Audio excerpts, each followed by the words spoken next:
Hello everyone, मैं हूँ इतिश्री। आप सभी को स्वागत करती हूँ इतिश्री पार्ट 1 to 3 पर। होप कि आप सब बहुत ही अच्छे से होंगे और बहुत ही खुश होंगे।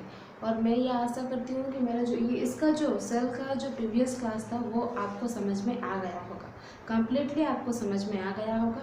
तो आज का सेशन और आज का क्लास शुरू करने से पहले आपको एक बात बोलना चाहूँगी, मेरे वीडियोस को लाइक कीजिए, शेयर कीजिए एंड अगर आप मेरे चैनल में नया हो तो प्लीज़ इसे अभी के अभी सब्सक्राइब कीजिए ताकि और पास में जो बेल आइकन आता है उसे प्रेस कीजिए और ऑल ऑप्शन को क्लिक कीजिए ताकि आप मेरा नया नया वीडियो का नोटिफिकेशन पा सकेंगे। तो चलिए आज का सेशन शुरू करते हैं। लेकिन आज का क्लास शुरू करने से पहले पिछले और प्रीवियस क्लास में जो हम डिस्कस किए थे सेल के बारे में, shape of cell, structure of cell, इसके बारे में हम डिस्कस किए थे। तो पिछले क्लास में मैंने बोला था कि आज हम plant cell and animal cell के बीच जो डिफ्रेंशिएशन है, हम कैसे plant cell and animal cell को डिस्टिंग्विश कर सकेंगे, उसके बारे में आज हम पढ़ाई करेंगे। ठीक है, तो मैं बोर्ड में कुछ पॉइंट्स लिख चुकी हूँ, आप लोगों के सामने मैं अभी उसे डिस्क्राइब करूँगी। आइए, first point, part of the cell. लेकिन इससे शुरू करने से पहले मैं कुछ एक्सपेरिमेंट्स आपको बोलना चाहूँगी। जैसे कि आप लोग प्लांट सेल को अच्छे से जान सकेंगे और एनिमल सेल को भी। तो plant cell, most of the cell are microscopic, maximum cell are microscopic, मतलब सेल को हम without microscope we can't see them. मैंने ये बोला था लास्ट क्लास कि एग ऑफ ऑस्ट्रिच का जो एग है वही एक कंप्लीट सेल है जिसे हम खाली आँख में भी देख सकते हैं। लेकिन हमारे अंदर जो सेल है, प्लांट के अंदर जो सेल है, उसे हम देख सकेंगे with the help of microscope. ठीक है, तो ऑनियन जो है, प्याज, ऑनियन जो है और जो कांदा, ठीक है, उसका जो पील होता है, पील मतलब छेला, छिलका जो बोलते हैं, हम कांदा को काटने के बाद हमारे हाथ में कुछ ट्रांसपेरेंट चीज़ लग जाता है, ट्रांसपेरेंट जैसा कुछ थिंग हमारे हाथ में आता है, उसे बोलते हैं अनियन का पील। ठीक है, तो उसमें हम सेल को देख सकेंगे। कैसे? वो जो छिलका है, वो जो ट्रांसपेरेंट वाला जो थिंग होता है, उसे हम ये एक्सपेरिमेंट आप लोग बायोलॉजी के लैब में कर सकते हैं। और अगर आपके घर में अगर बायोलॉजी के कुछ इंस्ट्रूमेंट्स है, यानी कि माइक्रोस्कोप है या फिर कुछ सॉल्यूशंस है, तो आप घर में भी कर सकते हैं। तो वो जो ट्रांसपेरेंट जैसा कुछ लगा होगा आपके हाथ में, उसको लेके आप पानी में, मतलब फ्रेश वाटर में डाल देना का।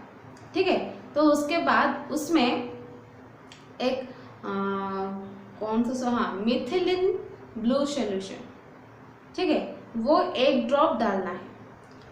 उसको एक स्लाइड में रख के मिथिलिन ब्लू सॉल्यूशन, उसका एक ड्रॉप उस पील के ऊपर डालना है, फिर उसके ऊपर कवर स्लिप रख देना है। ठीक है, कवर स्लिप रख देने के बाद उसे माइक्रोस्कोप के लेंस के नीचे, मतलब जैसे कि आप देख सकेंगे उस हिसाब से रखना। ठीक है, तो अगर आप वैसा करेंगे और माइक्रोस्कोप के लेंस के नीचे आप लोग उसे रखेंगे तो आप लोगों को सेल कुछ ऐसा दिखाई देगा। देखिए, कुछ ऐसा रेक्टेंगल सेल और न्यूक्लियस कहीं पे भी। ठीक है, प्लांट सेल का न्यूक्लियस किसी कॉर्नर में होगा, उसका कुछ डेफिनेट प्लेस नहीं है।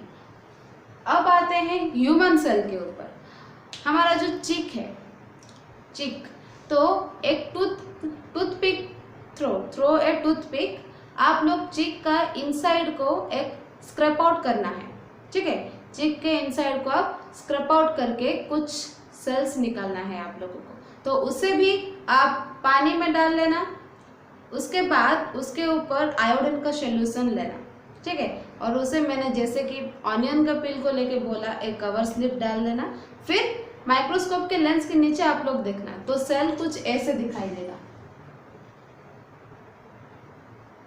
स्फेरिकल। और इसका जो न्यूक्लियस है सेंटर में होता है। ठीक है, तो आज का जो टॉपिक है plant cell and animal cell के बीच जो डिफ्रेंशिएशन और डिस्टिंग्विश हम कैसे करेंगे, तो डिफ्रेंशिएशन का फर्स्ट पॉइंट आप लोगों को मिल गया है। 2 पॉइंट आप लोगों को मिल गया, सिर्फ एक नहीं 2 पॉइंट। क्या है? Human cell are spherical in shape, plant cell is rectangle in shape. ठीक है, और सेकंड पॉइंट क्या है? ह्यूमन सेल में न्यूक्लियस सेंटर पार्ट में रहता है, एकदम सेल के सेंटर में बीचों बीच न्यूक्लियस रहता है।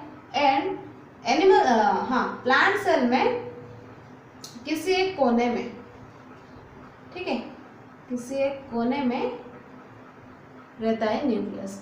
और हाँ ठीक है, तो ह्यूमन सेल में सेल को प्रोटेक्ट करने के लिए होता है cell membrane, and plant cell में भी सेल मेम्ब्रेन होता है, लेकिन सेल मेम्ब्रेन के ऊपर सेल वॉल होता है जो कि एनवायरनमेंट में जो हार्मफुल थिंग्स है उससे उस सेल को वो बचाता है।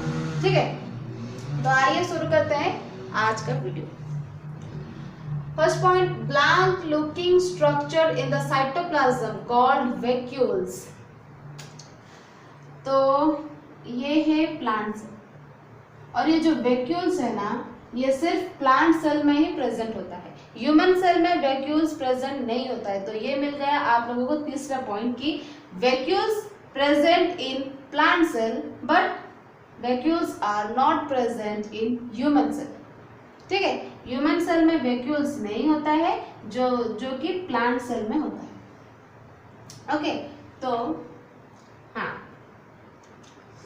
Blank looking structure in the cytoplasm. Cytoplasm किसे कहते हैं? ये जो न्यूक्लियस है ना, इधर न्यूक्लियस है, और ये जो एरिया है, ये जो ब्लैंक आप लोगों को दिख रहा है ना, इसमें ऐसा कुछ चीज होगा, कैसा पाउच लाइक स्ट्रक्चर, इससे बोलते हैं वैक्यूल, जो कि ह्यूमन सेल में प्रेजेंट नहीं होता है। देन इधर देखिए, chick cell has smaller vacuoles. Chick cell in the sense human cell, उसमें वैक्यूल्स इधर प्रेजेंट नहीं होता है, और अगर होता है तो छोटे छोटे और स्मॉलर इन साइज। ठीक है, smaller than plant cells vacuoles. Plant cell के वैक्यूल के हिसाब से ह्यूमन सेल में स्मॉल साइज के वैक्यूल्स होता है या तो बिल्कुल नहीं होता है। Then third point, large vacuoles are common in plant cell. जैसे कि मैंने बोला कि प्लांट सेल में ये जो बड़ा वाला आप लोगों को दिख रहा है, ये है vacuole. Small colour bodies in the cytoplasm of the cell of leaf called plastids. पेड़ के पत्ते में जो सेल होते हैं, उसमें मैंने जैसे बोला है कि ये ब्लैंक पार्ट जो है इसे बोलते हैं साइटोप्लाज्म। साइटोप्लाज्म एक फ्लूइड स्ट्रक्चर है, तो उसमें जो कलर बॉडीज है, ठीक है, कलर बॉडीज है, उसे बोलते हैं प्लास्टिड्स, जिसके वजह से प्लांट के पत्ते के कलर और प्लांट के लीफ के कलर ग्रीन होती है। ठीक है, green colour plastids called chloroplast. Chloroplast के होने के वजह से ही प्लांट में कलर आता है, प्लांट के लीफ में कलर आता है, और सिर्फ प्लांट के लीफ में ही नहीं, प्लांट के फ्लावर में भी कलर आता है। ठीक है, तो नेक्स्ट आया न्यूक्लियस। जैसे कि मैंने बोला कि प्लांट सेल में वो रहता है किसी एक कॉर्नर में, एंड एनिमल सेल में वो रहता है बीचों बीच और सेंटर ऑफ द सेल।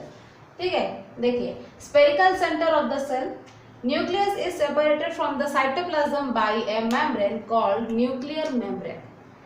ये इधर देखिए, मैंने इधर दिखाया है कि ये वाला जो है इसे बोलते हैं न्यूक्लियर एनवेलप और न्यूक्लियर मेम्ब्रेन, जिससे जो कि साइटोप्लाज्म से न्यूक्लियस को सेपरेट करता है। सीन विथ ए माइक्रोस्कोप, इसे भी हम माइक्रोस्कोप के जरिए ही देख सकते हैं। सेल के अंदर साइटोप्लाज्म है, साइटोप्लाज्म के अंदर न्यूक्लियस है। ठीक है, अगर सेल को हम माइक्रोस्कोप में देखते हैं तो साइटोप्लाज्म, न्यूक्लियस को भी हम माइक्रोस्कोप में ही देखेंगे। Nucleus contain thread like structure called chromosome. Chromosome ऐसा कुछ होगा।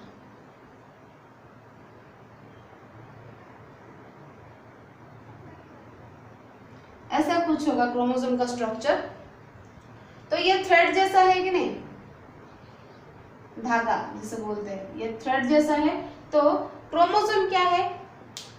क्रोमोसोम ये देखिए, carry genes and helps in inheritance और transfer of characters from the parents to offspring. Chromosome के जरिए, थ्रू क्रोमोसोम पेरेंट्स से, मतलब हमारे पेरेंट्स से कुछ जेनेटिक मटेरियल और कुछ जीन्स हमारे बीच आता है, किस उसे बोलते हैं क्रोमोसोम, जिसके जरिए हमारे अंदर पेरेंट्स का कुछ क्वालिटी, पेरेंट्स से कुछ जीन हमारे अंदर आता है। ठीक है, तो अभी ये खत्म नहीं हुआ है, कुछ और भी पार्ट्स है, तो हम लोग अब देखेंगे। तो दोस्तों ये है कुछ और पार्ट्स, सेल के कुछ और पार्ट्स है, तो आइए इसको मैं अब डिस्क्राइब करूँगी। यह है साइटोप्लाज्म। जैसे कि मैंने पहले भी बोला था कि साइटोप्लाज्म एक फ्लूइड सब्सटेंस है जिसमें सेल के सारे पार्ट्स, सेल के अंदर जो जितने भी सारे पार्ट्स है वो सब डूब के, मतलब डूब रहे हैं, फ्लोट। ठीक है, तो तो फर्स्ट पॉइंट क्या है? It is the jelly like substance present between the cell membrane and nucleus. ये ह्यूमन सेल का एग्जांपल लीजिए। ये एक सेल, जैसे कि मैंने बोला था, human cell spherical in shape and plant cell is rectangle in shape, and human cell का न्यूक्लियस सेंटर में होता है। ठीक है, तो ये जो सेल मेम्ब्रेन है, ये जो सेल मेम्ब्रेन है एंड ये जो न्यूक्लियस है, इन दोनों के बीच जो ब्लैंक स्पेस है उसे बोलते हैं साइटोप्लाज्म। इसमें सारे ऑर्गेनल्स होते हैं। ठीक है, सेल के सारे पार्ट्स इसमें होते हैं। सेकेंड पॉइंट क्या है? Organelles of cells are present in the cytoplasm. अभी मैंने बोला सेल के सारे पार्ट्स साइटोप्लाज्म में होते हैं। साइटोप्लाज्म एक जेली लाइक सब्सटेंस है जिसमें कि डूब के रहते हैं सारे ऑर्गेनल्स, सारे पार्ट्स। ठीक है, जैसे कि माइटोकॉन्ड्रिया है, गोल्गी बॉडी है, राइबोसोम है, एक्सेट्रा। तो नेक्स्ट है सेल मेम्ब्रेन। सेल मेम्ब्रेन क्या है? एक सेल को बाहर से प्रोटेक्ट करता है। ठीक है, दूसरे सेल से प्रोटेक्ट करता है। देखिए, it separates cell from one another and from the surrounding medium. बाहर से कुछ एक्सटर्नल और कुछ हार्मफुल थिंग से सेल को बचाता है सेल मेम्ब्रेन। ठीक है, next point, central round body in the centre called nucleus. जैसे कि मैंने पहले भी बोला था कि सेल के बीचों बीच जो होता है, एकदम सेंटर में जो होता है, उससे बोलते हैं न्यूक्लियस। नेक्स्ट पॉइंट क्या है? Outer thick in the cell of plants is cell wall. Human body में जो सेल होता है उसको प्रोटेक्ट करने के लिए है सेल मेम्ब्रेन। प्लांट में जो सेल होता है उसे प्रोटेक्ट करने के लिए भी सेल मेम्ब्रेन है, लेकिन उसे कुछ एनवायरनमेंट का जो हार्मफुल थिंग्स है उससे बचाने के लिए उसके पास है सेल वॉल। ठीक है, उसके पास है सेल वॉल, जो कि ह्यूमन सेल में प्रेजेंट नहीं है।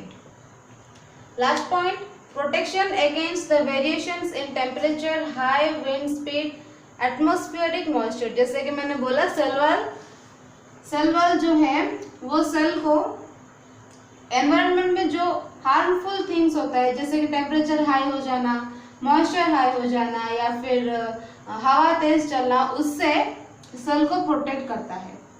कौन? ये सेल वॉल। ठीक है, तो ये था कुछ पार्ट्स, ये था कुछ पॉइंट्स जिसको जान के आप लोग plant cell and animal cell को डिस्टिंग्विश कर सकते हैं। ठीक है, कैसे हम plant cell and animal cell को डिस्टिंग्विश करेंगे, ये था कुछ पॉइंट्स। और वीडियो को एंड तक देखना। मैं लास्ट पार्ट में वीडियो का जो plant cell and animal cell के बीच जो डिफ्रेंशिएशन है वो मैं दे चुकी हूँ। तो अगर आप लोगों को ये क्लास अच्छा लगे तो प्लीज़ उसे लाइक करना, शेयर करना, एंड अगर आप मेरे चैनल में नया हो तो प्लीज़ उसे अभी का अभी सब्सक्राइब कीजिए और पास में जो बेल आइकन आता है उसे प्रेस कीजिए ताकि आप मेरा नया वीडियो का नोटिफिकेशन पा सकेंगे।